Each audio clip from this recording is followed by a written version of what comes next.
When Huzoor visits a country, all Ahmadis of that particular country wish to meet Huzoor with their families.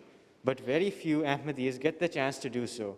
What guidance does Huzoor have for the Ahmadis who miss the opportunity to not get disheartened?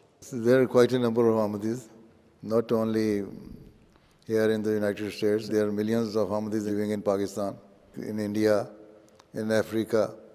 So Khalifa of the time cannot go to each and every country to see the Ahmadis there and meet them there. So now this is Allah's blessings that we are in contact through MTA. And every Friday you listen to the sermon of Khalifatul Masih.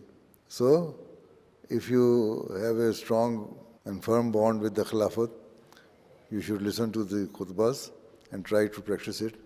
That is how you can please Allah Ta'ala, and this is how you can strengthen your bond with Khilafat. Just seeing and meeting with the family is not your only objective or aim. No.